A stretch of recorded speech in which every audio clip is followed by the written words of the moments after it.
Welcome back to another episode. This is The Real Talk with Adore and Daisy. I hope you all loved the episode from last week, but we back at it again with a new one.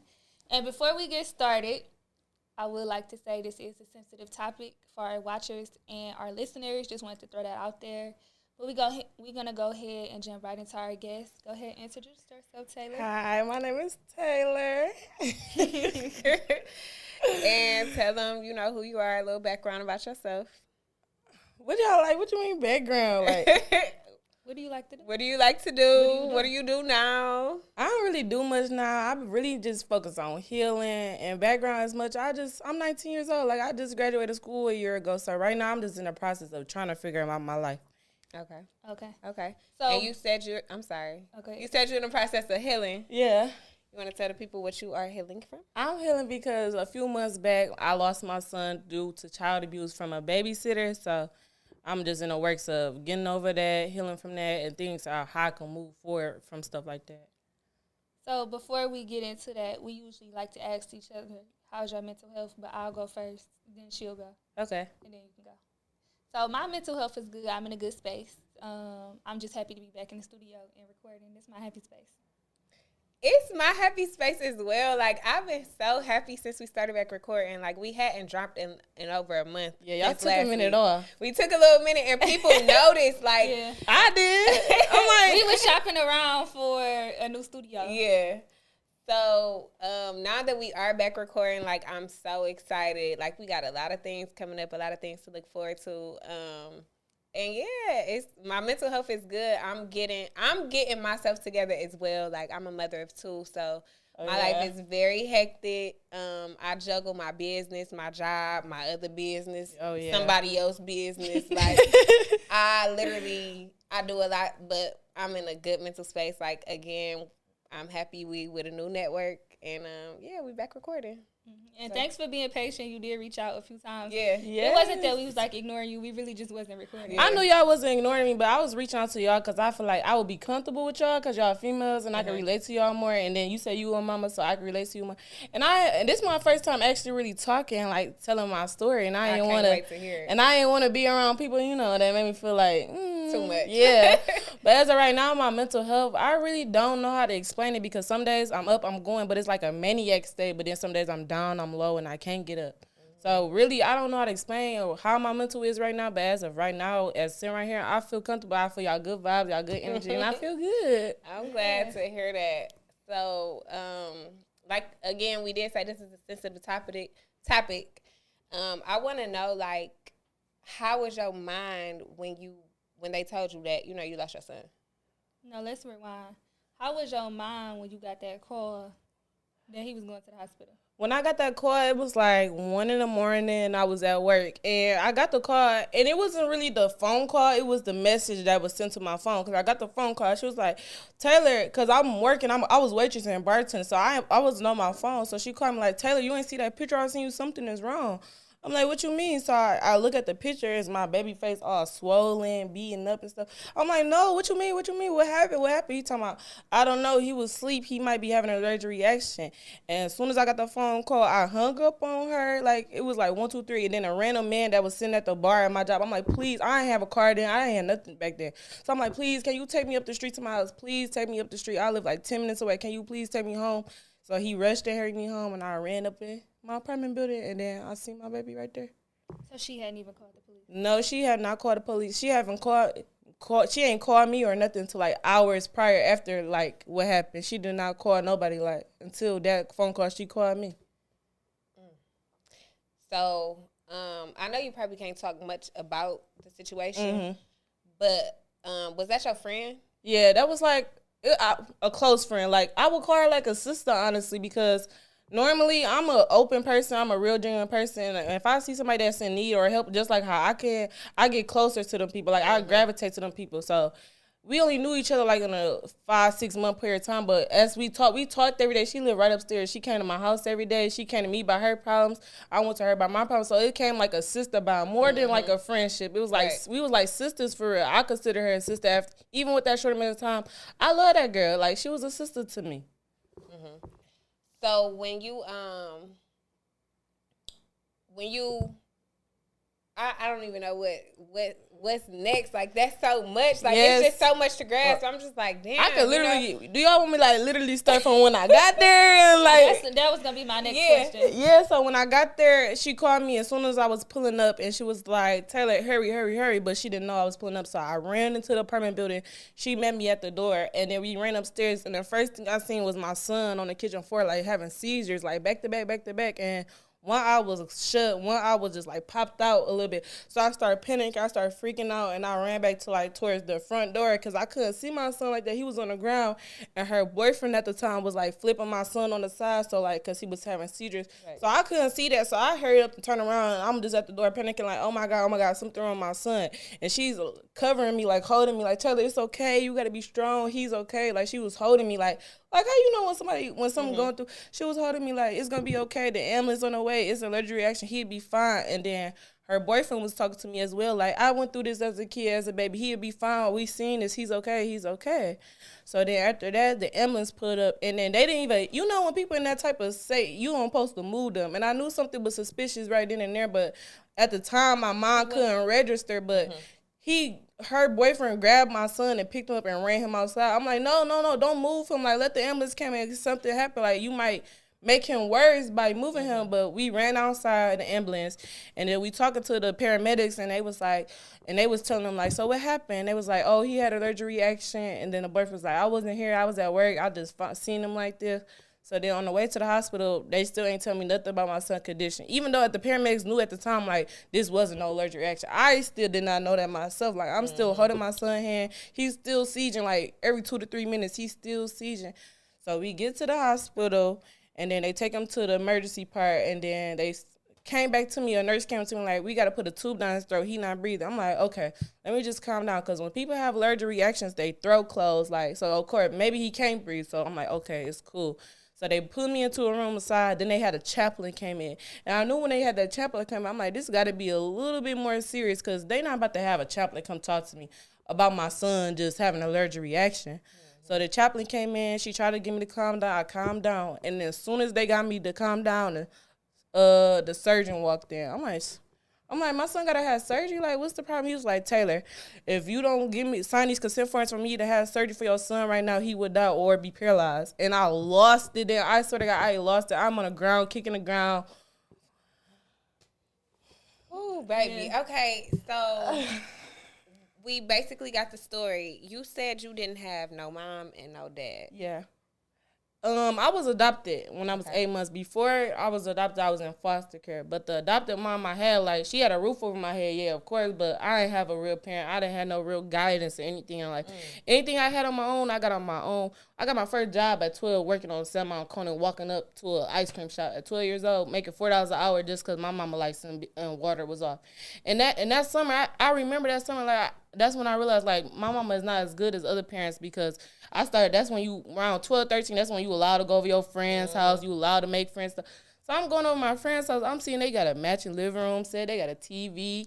It's not 5 people to a bedroom, because my mom adopted 5 kids. And if a person adopt 5 kids, you know why they adopted 5 kids. To get that money, like, come on. Like. So she adopted 5 kids. And I always shared a room with my sisters and stuff. So I went over to other people's house. I seen they had beds, real TVs, real consoles. So I knew then that summer, like, I ain't have, like, a regular childhood. And then that summer, my mama sat me down with all her adopted kids, like, I don't got the money to pay the hot water bill, so y'all gonna have to figure this out. So I started working for $4 an hour just to help my mama put the thing up. Because I had just started my cycle that summer. I'm like, I ain't about to not be able to take no shower because because we don't got no hot water. So I'm like, I'm about to hustle. I'm about to go work here for $4 an hour. And then I saved up the money the whole summer, gave it to my mom, got the hot water back on. So it's like, I knew right then. Yes, I knew. That is amazing, because, baby, I was not thinking about no work at 12. Baby, I want to go 12, skating. 13, 12. I couldn't even skate. My mama wouldn't even take me. Like, I lived on 7 Mile and Mile. My mama used to think 8 Mile in Greenfield was an hour away. My mama would not drive. She would not. She was one of them. Yeah, she was one of them. I'm not even crossing Woodward, baby. That's my mama. Like, I'm not getting on the freeway. We right here, and that's it. And I went to school 5 minutes up the road. Like, do y'all still have a relationship now? No, I have not talked to her. Did she reach out to you? No. The last time I spoke to her, is when I first moved in my apartment that I was just moving in. And I called her like, "Ma, she had a whole bunch of old pots and pans because her mama and them gave it to her." So I called her like, "Ma, I don't got no pots and pans. Can I have them?" She told me no, hung up the phone. That's the last time I heard from her. I have not talked to her since. Yes, like I can't borrow a pot. I can't borrow a pen. Like, and you know, oh, damn. Yes. So do you know who your biological parents are? No. Is that something that you would want to like find out? When I was younger, yeah, of course, because I'm like, I want to know where I'm come from. Like, I want to know what makes me me. But as of now, as I got older, it's like, no, not too much. Because what would I really gain from that? I don't understand what would be my benefits from learning who my real parents is. I don't understand what that would help right now. So being on a healing journey is like getting over childhood trauma to me. Yeah. And you might not feel like you traumatized from a child, but like once you like really start to heal for real and it get just I know. Stuff start coming out the blue. Yeah. Then that might be a question or some like a void that you might want to feel. Yeah. You might not gain a relationship with them, but just to know like, okay, just for like health reasons, like the health background. Yeah, because like always going to the doctor, they used to be like, "What's your background? This and this and that." And I never was able to answer those type of questions because I never knew myself. So that's when I was younger. Yeah, I wanted to know, but as I'm older now and I am on my healing journey, I think part of my healing journey is not wanting to know who that person was and stuff like that because I used to always look for answers, always look for stuff in certain ways and in the wrong ways just because I don't know who this person is. So now I'm just at the point in my life like it's okay. You don't have to know who these people is. They did not make you who you is because they never been around this whole time. So who you is who you made you to be, not them, not where you come from, none of that. You is you. Like that's just basically been my mindset now. So when you were 16, you got pregnant at 16. So yeah, I was 16. Mom. So when you got pregnant at 16, who helped you? When I got pregnant at 16, I had an adopted sister. She was helping me a little bit, but then once I popped that baby out, and he got baby life getting real when you had them kids. Once I popped that baby out, I was 16. I was working at McDonald's at first before the pandemic. That's when I got pregnant, right? The pandemic, and then I popped that baby out. And then you say, where did the help go? Yes, where like my sister, like she would help and stuff like that. But my son, like he was attached to me, like real, like he had bad separation anxiety. And I breastfed him till he was like 1. Oh, girl, yeah, that's enough. Yeah, that'll do it. I breastfed him till he was like 1, so he could not be away from my hip. So nobody never wanted to watch my son because if he was crying, yes. And I was like, so once they seen how he was, my sister was like, nope. My sister never kept my son once unless I was there. And she wouldn't even hold him. She would hold him for a couple minutes and you give him right back. So I ain't never really had too much of a help. Everything my son really had, I bought on my own. Like I never had a wig. I never had none of that. So formula, diapers, all that, I bought on my own. Nobody never really helped me with stuff like that. Damn, girl, you a strong young lady. Because once he turned 1, I took him off of me. He still needed a formula a little bit. So I'm still buying $80 cans and stuff like that. I never had a week or nothing like that. Baby, you don't got to that joke is not cheap. That led me to the next question as why you felt like you can trust her. Like you probably needed somebody and it was probably convenient. I feel like I could trust her because we kind of got like similar backgrounds. Like her mom died when she was young, so she didn't have a mom or a dad for real either. And the only people she really had was like her boyfriend. And so you know how that be when you living with a man, they taking care of you. It's like their house and you like a kid in their house to them. So we connected like that because we both had kids. Her daughter like a couple months younger than my son. So we connected one because we had kids and then we had like similar backgrounds. So we felt comfortable like talking to each other about stuff like that, like our moms and stuff like that. And that's how I felt comfortable with her because this is how I met this girl. I met her because she got into it with her boyfriend, and then she was arguing with her boyfriend on the stairs. And I remember she lived upstairs, I lived downstairs. I remember opening my door, and it was raining outside. I seen her with her daughter, and they was standing outside. Her daughter ain't had no coat on, no pants on, no nothing. I'm like, my son got some extra clothes in here. You want some clothes? I hear y'all, because they right above, so you hear them arguing. I'm like, I got some extra clothes in here that my son can't fit. She could put on. Like, you don't got to stand out here. You could come in my house. And then she was like, no, it's okay. So then after that argument they had, she went upstairs, and she left a note on my door like, hi, my name is Kumora. Thank you for trying to help me. I see you a real genuine person and we could be friends. Here's my number. Here's my Instagram. So then after that, we started talking more. And then, like, if her and her boyfriend get into it, I always told her, like, you could come down here. I barely knew this girl. I used to be like, you could come stay with me. Like, if it's that serious, you and your daughter need to get away, come stay with me. Come down here. Like, you don't have to stay up there. I can help you. You don't need him. And then when I started waitressing, that's how that all played into play. Like, she didn't have a job. She was using, like, had his money and stuff, like, living off of him. So I'm like, this is a way you can make your own money. You help me out watching my son, I'll help you out. So I was giving her, like, a $200 a week, $400 a week, whatever. How much I made, I literally was giving her half of it. If I made $100 that night, I came home with 50 and I gave her 50. And then it wasn't even just because she was watching my son, like, to get him stuff. Like, I was still sending my son up there with food, diapers, juice. He didn't need nothing. Just literally somebody to watch over him them few hours I was at work. Like that. Yeah. I know. I already know how it go. Like, and it's just so crazy that that's the end of that's how that story ended up unfolding, because like I was only here to help you. Yeah, that's how I am, and I feel like that's the main thing I need help on, because the main problem I have in life right now is I always put others before me, and it's just a natural thing. Like, other people and their well-being always been more important than mine, and I'm like, now I'm at the point like I gotta focus on me and my well-being. Like, I can't be worried about, because that right there told me right then and there, like, no, that's not okay. So how we found out about you, obviously social media. When this happened, hit the news, it hit social media.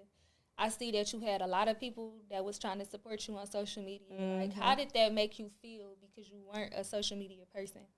Honestly, it didn't make me feel no type of way. Like, I see it, like, still to this day, I don't recognize how big that it blew up on social media. I still go out, every time I go outside, people seeing me, coming up to me, trying to give me stuff, and I still be like, I be thrown off a little bit, because I don't be thinking like it was that big of a situation, when in reality it was. Like, it was on the Shade Room, it was on the People's Magazine, but it's like it wasn't that big of a deal to me. Like, it might be this big, like this big of an event to y'all and stuff, but to me, I lost my son, so it's like social media, that don't matter. That GoFundMe money, that don't matter. Like, my son is gone. That's what mattered to me. Like, so it's like, yes, y'all can help me, yes, y'all can give me this, but it's like, I still can't. Yeah, this void is never gonna be fixed. Yeah, no matter what people do, and that's why I'm saying, like, that GoFundMe money everybody was talking about, like, no matter what y'all give me with it, I'm still not okay. I'm still not gonna be fine, just because it is like I lost my son, and my son is the only blood member I ever knew in my life. So it's like I'm not gonna be okay. I'm not okay. And social media, all that, yeah, I appreciate it, but it's not. Do you want more kids? Yeah, I want more kids, but I feel like it had to be a minute before I think about having more kids, because I want to be in a position where I don't need nobody. Like, if I don't need a babysitter. I can stay at home with my kid if I need to. Like, I don't need nobody, because next time I have a kid, I want to do it different. Like, I want to give that child the opportunities and stuff that I wasn't able to get Kyrie. Because before Kyrie died, I had an abortion, because I'm like, no, I can't do this. I got to give him this. Like, I don't have to be able to take care of him the way I want to. So why would I ever bring another child in the world when he not even, set for life? Like, no, that's not me. So, girl, yeah. Well, one thing about it, I could tell you a hustling lady. Like, yes, like. you a good person. Like, it's gonna happen. Everything gonna work out. Yeah, I hear that, but. So you gotta. Say when. Yes, like, I hear that, but I've been like this all my life. Like, so when is it going? Yes, when is it gonna come? And like, if it's not hard, it's harder. If it ain't harder, it's the hardest ever. Like, in my life, so it's not. I never had nothing easy. I never had nothing given to me. So this is just like, come on now. Yeah. Yeah. Because I remember, like, before his passing, I remember just people posting, like, pray for him, pray for him. Mm-hmm. And when I first saw it, like, I immediately got the chills. I don't have kids yet, but I got nieces and nephews. So, like, they mean the world to me. So, like, and I just love kids. And kids are innocent. They don't ask to be here. So, like, so that's what kind of, like, drew me to you. And not just you, it's just, this happened a lot. Like, not just your That's what I was saying. Like, that's what I also asked myself. Like, this happened a lot. Like, why am I blowing up over this situation when it's thousands of kids? You are so young. You have endured a lot of pain. And you are still standing here smiling and strong. Like, able to tell your story. Like, that matters. Like, people can tell and sense that type of stuff. Like, you know what I'm saying? It may happen a lot. Not even saying that it happened a lot, but it may happen often. But the way you carry yourself, the way you are handling the situation, I just feel like that's probably why people gravitate towards you. Yeah. Cause I always wonder, like, that's why lately I've been trying to raise awareness from like the other babies. Like my son was the only one that went through this. Like y'all seen recently in the news that a 2-year-old was stabbed by his own grandmother in his head. Like, yes, that's why I'm like, I'm trying to raise awareness. Like, yes, thank y'all, but it's other people in here. And once I get older and I get more stable, mentally stable, I want to start something so it can spread awareness. Like my son wasn't the only person that went through this. I'm not the only person that went through this. Like this happens a lot, more than you would expect for real. Until you never know how much it happens till it happened to you. Now, since it happened to me, that's all I see. Baby died this week. Baby died this week. Baby died this week. Like, it's crazy. I don't have no answers for that. Yes, it's crazy. Cause it's when I sad. seen the mother that actually killed was it the mother or the grandmother? It was the grandmother. Like, I just don't understand. How can you be so evil? Like, how can you? Child? Yeah, that's what I'm saying. Like, a human being this big, how can you hurt? This big ain't even been able to live their life. Like, what are you doing? And the people that used to be around me and my son knew how spoiled my son is. They used to get on me like, pop him, like he bad, do this. I'm like, no, like can't even hit him. I would not even pop my son, no matter how bad he irritate me, no matter how bad he get under my skin. I would not pop him. I would not. I'd be like, Kyrie, get away from me. Like I do that before I pop him. Like that was just never in me to ever hit a child that small. Like knowing what I can do to a baby, no, that never sat right with me. Yeah, no, that's crazy. So, I know that you got a YouTube channel. I went back to you preparing for the baby. Oh, yes. Oh my God. That was, I'm like, girl, yeah.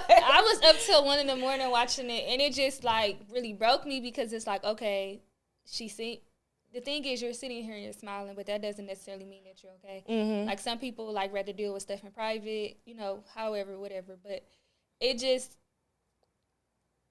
to not know you and to actually watch it and then see what happened a few months ago, then see fast forward to you trying to live in your new normal, like it just really was like everybody, is not strong as you. Like everyone is not able to fall down and get back up on something like this.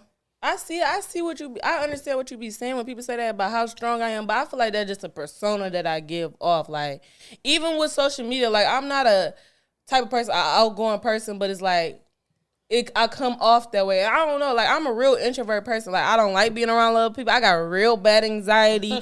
But it's like my anxiety pushes me to be this type of person. Like, to keep going. Like, I can't stop. Like, and I think it's probably just my whole life that just stuff keep happening. Like, I never had a chance to stop. I just got to take it to the chin and keep moving. Because if I don't, what's going to happen? I ain't gonna survive. I ain't going to eat. So I got to keep going. I can't lay down and be sad. I don't got time for that. So it's just like, I got to keep going. Oh, my God. I can't believe you bring up them videos because them videos still made me emotional. Like, seeing how pregnant I was. Like, I loved my baby. Like, we were inseparable. You was like, oh, I love this outfit. And I took this outfit. And I was just like. And them was Family Dollar outfits, Dollar Tree outfits, I swear to God. It's like, and I bought my son this because I'm going to need this in the hospital. Or if he get cold, I got my own blanket. Like. It just was like the love that you had for him. Like, and I was 16 then. Yeah. And he wasn't even born then. So you can only imagine how much I really did love my son when I had him. Like, it was just like, whoa. Like, it was just a wave of love that came over me that I ain't never, ever had before. That like, you needed. Yeah. Like, I never had that before. And then I had that took away from me. Yeah. So, what's your belief in, like, God?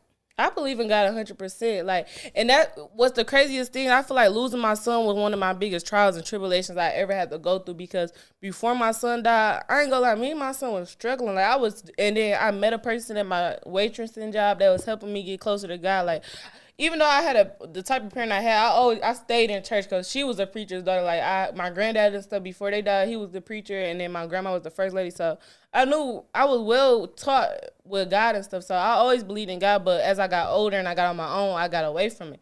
So I met a person at my job, and he was helping me get closer to God. And I was praying every day. I was building, like, foundation in my life because I ain't have it. I was 18 years old on my own in an apartment paying $1,200 a month on my own with a baby. So that's like $4,000 a month on just bills. Like, literally $4,000 a month just on bills. So I was praying every day, waking up praying, and my life started going good. Like, May, I tell everybody to this day, May was one of the best months of my life. My son was learning. I just taught my son how to count to 5. He was almost potty trained. I had my house. I just got in my bed because when I moved in there in March and this was May. We ain't had no furniture, nothing that whole time. We was sleeping on the floor.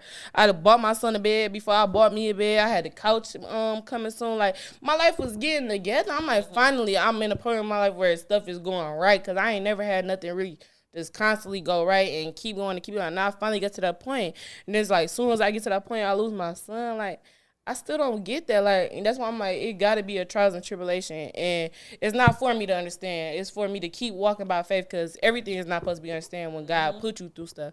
So it's just like I don't understand, but it's not for me to understand. It's for me to keep going and keep walking by faith because if I don't. Baby, talk to them, okay? They don't know nothing about walking by They faith. don't know nothing about walking by faith. You always question why this happened to me, why this didn't happen, or why this keep happening, or you always want to pray when God do this or do this and that, but you got to pray like when you down too. Like you can't just expect the greatest and if you not always never was down. It got to come up somehow. So it's just like I was there. I was at that point in May. I swear to God, I was at that point like my life was getting good, and then my son. So how's your relationship now? With God? It's, I don't know how to explain it. Like, I'm scared. Like, I'm scared to talk to God. I'm scared to get back on that road of growing closer to God because I feel like if I do, what's bad gonna happen again? Like, that's how I feel. And I always tell myself, like, God, I'm gonna come to you. I'm gonna talk to you, but I'm not ready. Like, I'm just not ready. Because after my son died, I swear, when my son was in hospital, he was in hospital for 8 days. He was in hospital for 7 days before I even brought it to social media. Like, he was in the hospital the whole time, didn't nobody even know. I never posted it once. So, but that whole time I'm praying every day, like, please, God, please. I don't care if my baby can't walk no more. I don't care if my baby got to be in a wheelchair. I don't care if my baby can't talk no more. Just please, God, please bring my baby back to me, please. And then it's just like, it didn't happen. So it's like, dang. And I'm the type of person, I don't never get my hopes up for nothing just because how my life is. I always suspect the worst. So that was one situation I really got my hopes up. Like, my baby gonna be okay. Like, please, please. And then it didn't happen. So it just broke me down completely. Like, it broke my spirits all the way. Like, dang, I was doing all this praying. I was doing so good. I was praying every morning, praying every night, building a foundation. And then this, I lose my son. Like, you gonna make me cry. And I don't want to. You know she the emotional one. Yeah, she gonna make me cry. But it's a blessing in every lesson. Like, that's how I was looking at it. Because if I don't look at that way, don't look at her. Yeah, she gonna make me cry. Why? You gonna make me cry for real? I'm not even trying to cry, but it's just hard not to. Like, Yeah. Because you never know. You're so young, and when I was 19. People tell me that all the time. When I was 19, I was living my best life, you know? Like, didn't have a worry in the world. Like, I couldn't imagine having to be as strong as you. Like, and I got a different level of respect for you because that's a lot. Yeah. Just with your life prior to him, you know? Yeah. And I'm a really firm believer in God, and I'm not the one to tell people, you know, God, you know, I want you to believe because that's what you want to believe. But, baby, God moved mountains. Yeah. He moved buildings. He moved people. Like, I don't know when. We're going to have to keep in touch. I don't know when. But I know something is going to bless you, and you're going to be like, I've been through everything. You know, God might have needed you to use to help people that was in your shoes that's not strong enough to get through it. For sure. That's how I look at my life because like I said, I ain't never had nothing easy. And it's just like, as soon as I start getting a little bit better, God put me right back into that box. Like, you got to stay right here. Stay close to me. So it's just like, I get what you said, and I know eventually it will happen, but as of right now, just like, I'm scared to talk to him. I really am. And I don't know. I'm just so scared to talk to him. And then people love to say, like, I inspire people, but it's just like, I'm just being me. Like, I ain't had no choice but to be the way I am this whole time. Like, I'm just your authentic self, people. That's what people started to tell me. I'm like, because I'm literally just being me. Like, I don't know how to explain it. So if you had to tell somebody that's in your shoes right now, in the stage you are in life, what would you tell them? What you mean? Like, any advice to give to the people who went through something went through? Only where you at now, not like your mental goals or like what you expect to be feeling like a year from now. Just where in your shoes right now. Like, in my mental state right now, will I tell a person that's like how I am right now? That went through something similar to you. The best thing you could do right now, get up. Don't lay down. Don't stay down. find a hobby. Find something to keep you busy. Don't keep going, because if you don't keep going, your mind gonna eat you alive, and you don't want that to happen. Because I didn't let that happen to me multiple times during this healing process. So the best thing you do is to get up. I done been through things where I ain't eat.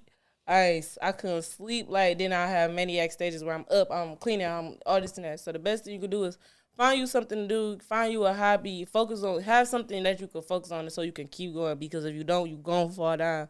And that's what I've been trying to do with myself. Like, I've been trying to keep myself busy, like with things like this, like going back to work, stuff like that, because you got to keep busy, because if you don't, your mind it's a dangerous place to get trapped in there. I promise you, because I done got trapped in my mind a few times, and it's not a place to be. Okay. Not a place to be. Having so many. That's what I'm saying. Like, when you say you had suicidal, that was me. Like, after my son, I tried to kill myself multiple times. Like, people like to say I'm this strong and this and that, but y'all on the outside looking in. Like, I didn't try to run into traffic, leaving my son viewing, because I couldn't do it. Like, I couldn't dare see my son at something like that. So it's hard, but keep going. Like, that's my main advice, is keep going and get up, because if you don't keep going, you don't get up, it's gonna eat you alive, because it almost got me multiple times. What does your tattoo say? God gives his toughest battles to his strongest soldiers. I got this done like 2 years ago. You needed that. Yes. You needed that. You didn't even know. That's what I'm saying. Like, this literally just me. Like, I really stand by that. You've been through a lot, Staying girl. strong. I had no clue. I literally had no clue. That's saying you don't look like what you're going through. Okay. You don't Yes, look like and what you've been through. And that's why I'm so happy I got this opportunity to talk about this and do this, because people seen I got that GoFundMe money, and they seen like the outside looking in. They like, oh, she don't care, she don't give a fuck, she just living her life in this. But you don't know, like, before my son died, when I got that money, that GoFundMe money, I ain't have a pair of shoes. I just bought my first pair of Uggs at 19. I just bought my first pair of Jordans at 19. I barely had underwear. I barely had bras. I ain't have a car. I was behind on bills. I was in debt. Like, y'all see me get that money, and y'all seen like, oh, she got that money, she gonna be okay. But I'm not. Like, that money was just to get me back on my feet, because I wasn't on my, like I said, before my son died, like, we was struggling. My son ain't really it was summertime. My son ain't have a lick of summer clothes. I went to Foreman Mills, my last $30, and bought him shorts and a few T-shirts for the summer, because I ain't never had it like that. He ain't have it like that. So it's just like, yeah. Where was the son's dad? He been in jail since I was 3 months pregnant. So I've been doing this on my own. Yeah, his family got help out sometimes, but not really so much. And I've been on his own. And as of right now, we really don't speak. I really don't speak to him at all, because right after my son died, he was supposed to get out like a few weeks before my son died. So it's like, dang, like, his son died on him right before he got out. But we don't really speak, because he kind of blamed me as such as other people. Yeah, like, he kind of blamed me just like other people, or just like, not to really talk about the case, but like her defense team, like, they find a way to try to put me in jail right now, like, to flip it on me. So he was one of them people on that side, like, you left him with her. So that's how he was looking at it, like, on the outside looking in. And he told me, and I'll never forget this sentence, because after he told me this, that was the second time I ever tried to kill myself. He told me, like, if you would have just kept him alive a few more weeks, I could have got him, because you just, he was like, you practically killed him. Like, with just talking to me like that, like, if you would have just kept him alive for a few more months, like, just talking to me like that, like, making it seem like it was my fault that my son died. And for you to be his father, like, why would you ever in your life say something like that? Yeah, and I'm going through what I'm going through. Like, how can you ever say that to me? And ever since then, I've not spoke to him since, because, yeah, you his like, you know, his real dad, but you not his father. You ain't raised him. I raised him. I was his mom. I was his dad. I was his auntie. I was his grandma. Everything. Yeah, like, I was that. Yeah, a lot of people always have an opinion on something that. Yeah, like. Yeah, but you know, he was in a situation where he didn't know what was going on. He only knew what you told him. So I wouldn't say, of course, I would say he's wrong for what he said, but I mean, he going through it too, like, in a different way. And maybe being locked up, they on lockdown because of COVID, like, it's tough. Yeah, I don't hate it for him, but it's like, I gotta keep my distance for people that could talk like that, because just like the girl that killed my son, like, I'd be wrong if I said her, like, I hate her, I want to fight her, I want to kill her, because that's not me. Like, that's not me as a person. Like, I don't necessarily forgive her yet for doing that to my son, but I don't have no bad blood towards her, nothing like that, because what am I gaining for doing that? What am I gaining from hating you every single? Yeah, that's what I'm saying. Like I'm trying to grow and elevate. So what am I doing hating you every single day, wishing I could get to you every day, and knowing there's no way possible that we would ever see each other face to face again? Mm-hmm. So what would be my point of just sitting up every single day hating on you and hating you? That's just not me. So it's like I don't hate him for saying it, but just like I gotta keep my distance from you. For you to be able to be mentally strong like that, girl, it's like, I'm just listening because it's like, baby, I'm still trying to learn not to hate people because it's literally not one person in this world that I literally hate, and people think I'm wrong for that. Like, no, you should want to kill her, you should want to do all this and that, but it's just like that's not me. Like, yeah, that's what I'm saying. Like, for what? Like, I'm not gonna get to her. I ain't never gonna get to her. I ain't never gonna be able to put my hands on her. So it's like, I'm not about to waste my time putting my energy into her. When I could be doing something. Yeah, when I could be growing and elevating. Healing, elevating. Okay. But you tapped in with the world. You came back on YouTube. And you felt bad about that. Yes, because at first I wasn't, but I had my friends and stuff were like telling me, like, you need to do something, like they watch you and this and that. I'm like, nah, I don't really want to. I don't really want to get into that. But they like, go ahead. They want to know, like, any little thing, like if I walk a certain way or I got a certain thing on, what's that? Where you at? If I eat like a french fry, McDonald's french fry, where McDonald's you at? Where McDonald's you was at? McDonald's you at? Like, so it's just like I had to, for real, because it was automatic. It was just happening regardless. So why not capitalize off of that situation? And I hate when people look at it as I'm using my son death as clout, because it was never that. Because before my son died, I was well known before then, like. So it's just like I'm never using my son of a clout. And then now that's why when I do my YouTube, when I do my TikTok, I make sure I focus on me and my life. I don't really bring my son into that because I don't want people to ever think like I would ever do something like that. Ever. Because like people really think that. Yeah. The trollers be trolling hard on my page, I tell you. You got to block that out. Yeah, You cannot you need to. The comments. They be trolling hard, like they be like, you ain't never care about that baby. As soon as I go live, every time I go live, it's like 500-600 views. You ain't never care about that baby. She living her best life. She moved on. She happy that baby died so she could go back to her teenage life. Like, what? I'd do anything to have my son back right now. Like, how can you dare sit here and tell me that? That's why I learned how to ignore. Because who is you to even say something like that to me? Really? For me to care and really take it in. Yeah, it's like, why would you say that? You tapped in with your new hair color. Yeah. You tapped in with your moving. Yeah. I just moved far, like, out of the city. I wanted to be out the way, have my space. Cause here it's too much. Like I can't go to no regular stores. I can't go to the mall. I can't, cause people see me and they have something to say, or they come to me, Taylor. Oh, I'm so sorry. Oh, I'm so sorry. Yeah, I appreciate it, but every time I'm out, I'm not trying to hear that. I'm not trying to see that. That's what I'm saying. Like it was a little wave of woo when I came here, cause I rode past the hospital my son died. I'm like, yeah, I know where I'm at. It's a lot. It weighed heavy on my heart. As soon as I seen it, I'm like, oh, okay. Yeah. I know where I'm at. I had no idea. Yeah, I didn't even know. Yeah, that hospital right there, my son died at. Yeah. Yeah, I know you didn't want to be nowhere around. Yeah, and did you know that they tried to lock me in that hospital after my son died? What you mean? Why cause I was trying to suicidal and try to kill myself. But of course, like my son just died. Like they see me in there. Like as soon as they told me my son died, I was calm. You know how you just calm when something first happened. And then like 5 minutes later, when they was like, all right, we about to go get his memorial things, like cut his hair, get his little footprint, I just started wigging out like, no. Like I started punching the wall, kicking the wall. Like I couldn't believe. What did y'all want me to do? Yeah, I could not believe my son was gone. So then after that, they had a psych come up and try to keep me there for 72 hours or something like that.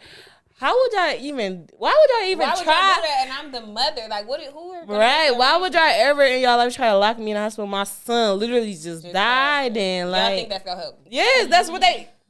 That's gonna help me. And then it was just a mess from there on. So what's a day in the life like for your new norm? Just like for mostly on your good days. Oh my! I'm honestly on the good days you have, brother. Honestly, I'm really still trying to figure out, because it's like when my son first died, I had so much support, but it's like everybody got back to their new normal life, but I'm trying to figure out what's my new normal, because I could tell you my day-to-day schedule like that when it come to Kyrie. Woke up, make me and Kyrie breakfast, change his diaper, give him a bath. But it's just like now I'm really just trying to figure out what's my new normal because I don't know. So now I'm about to start back working. I start back working tomorrow. So now, before then, on a good day, I get up. I go hang out with my friends. You know, like spend some time with my be friends. Around some love. Yeah, be around something like that. But now, on certain days, now I make it a priority to go see my son at the cemetery. At least once a week, at least twice a week, I go sit up there with my son. And those be good days for me, even though I be sad. Of course, I cry, but it's like, those are good days because I feel close to my son. And knowing that I could still go see him or go sit with him and feel him in spirit, those is the good days to me. Yeah, I'm glad. I'm just so happy that you in a good space. I'm glad that you were able to talk about it. Like, you know, because like you said, it happened often. And, you know, people need to be able to hear and talk to somebody that they can actually relate to. So I'm glad that you came on Real Talk and talked to us. Like, you're very... You the chosen one. Yes. I'm going to be checking in on you. I check in on everybody. Yes, because this like an exclusive because I can't even tell y'all how many people been trying to get me to come on and talk to them and stuff. Like, the Shade Room tried to get me do like a virtual meeting just so they could post, and I'm like, nah, I don't know about the Shade Room, like, because they are already posting my son. Then when they was posting my son, they was posting false information, like 11-month-old baby. So it's like they gonna go off what they hear. Yes, they get the facts. And then like I started to almost do podcasts and interviews with people, but then they had shown me their questions before, and I'm like, nah, that's too much for me. Like, no, don't ask me nothing like that. Like one podcast, literally, one interviewer really asked me, can they see the picture of my son when he was all beaten up and abused? Like, why would I ever put that out on social media? Why would I ever let anybody else see that? No. Wow, that's. My advice to you on that is, if your gut tell you no, just don't. That's what I'm like, no. And then everybody around me like, but people do need to know, like, really know what happened because they all came up with their own assumptions and stuff like that. So you do need to let people know if you gonna have this social media platform. And I'm like, I'm about to go to Adoring Daisy. What you mean? Yes. Well, we do want to thank you for coming. Thank you for being patient with us. I just love you. I love y'all. Y'all like big sisters to me now. Because I'm going to be on you. You making sure you stay in your right mind and stay on your toes. I'm glad. It's not that easy, but I could do it. Of course. I can do it. You are doing it. And you are doing it. A great job. Yes. A magnificent job. That was me trying to say biological. Girl. But that wraps it up here on today's episode with Real Talk with Adoring Daisy. Y'all know where to find us at on YouTube, Instagram, Twitter, TikTok. I be on TikTok. She be on TikTok. Oh, she be on TikTok. I be on TikTok real bad. Real bad. You'll find us at RT Adore the letter N Daisy, and also subscribe to the Uprising Network YouTube, and also follow them on Instagram. Y'all can follow me on Instagram at Taygrill with 2 M's and _, and my TikTok is the same thing. And then to subscribe to my YouTube channel is Taylor Marie with 2 E's. All right. Until next time.